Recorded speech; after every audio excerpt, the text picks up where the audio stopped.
2 ദിവസം മുന്നേ നമ്മൾ ഇൻഡോർ പോണ്ട് സെറ്റ് ചെയ്യാൻ വേണ്ടിട്ട് ഒരു വീട്ടിൽ പോയിട്ടുണ്ടായിരുന്നില്ലേ? അവരുടെ സിറ്റ് ഔട്ട് അവിടെ കാണുന്നത് 4 ചെറിയ ബൗൾസ് ഉണ്ട്.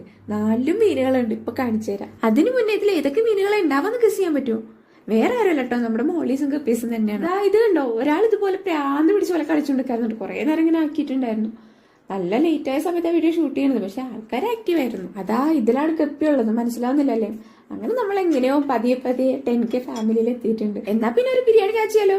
സത്യം പറഞ്ഞ അതിനുവേണ്ടി ഉണ്ടാക്കി ബിരിയാണി അല്ല കേട്ടോ, വെറുതെ നിന്നപ്പോഴേക്കും ബിരിയാണി ഉണ്ടാക്കാൻ തോന്നി. രാത്രി 10:30 11:30 ഉണ്ടാക്കി ബിരിയാണിയാണ്. നമ്മൾ ഇന്നലെ വൈകിട്ട് തന്നെ ചിക്കൻ മാരിനേറ്റ് ചെയ്ത് വെച്ചിട്ടുണ്ടായിരുന്നു കേട്ടോ. അതുകൂടെ കൊണ്ടിട്ടാണ് എന്തായാലും ബിരിയാണി ഉണ്ടാക്കാൻ തീരുമാനിച്ചത്. അങ്ങനെ ചിക്കൻ ശാലോ ഫ്രൈ ചെയ്യാൻ വെച്ചിട്ട് റൈസിനുള്ള പരിപാടികൾ നോക്കാം കേട്ടോ. നമ്മൾ ഇങ്ങനെ ഒരു കോട്ട് കേട്ടിട്ടില്ലേ, നമ്മൾ എന്തെങ്കിലും ആഗ്രഹിച്ചു കഴിഞ്ഞാൽ അത് നടത്തി തരാൻ യൂണിവേഴ്സ് മുഴുവൻ നമ്മുടെ കൂടെ നിൽക്കുന്ന. എനിക്ക് അത്രയ്ക്കൊന്നും ആഗ്രഹം ഉണ്ടായിരുന്നില്ലെങ്കിലും 10K ആകുമ്പോൾ കേക്ക് കെട്ടിയാൻ ഒരു പ്ലാൻ ഉണ്ടായിരുന്നു കേട്ടോ. ഒട്ടും പ്രതീക്ഷിക്കാതെയാണ് എന്റെ ഫ്രണ്ട് ഒരു കേക്ക് പീസും കൊണ്ട് വന്നത്. ഒന്നും മനസ്സിലില്ലാതെയാണ് ബിരിയാണി കേക്കും കഴിച്ചത്. എന്തായാലും ഒരു കോയിൻസിഡൻസ് അല്ലേ?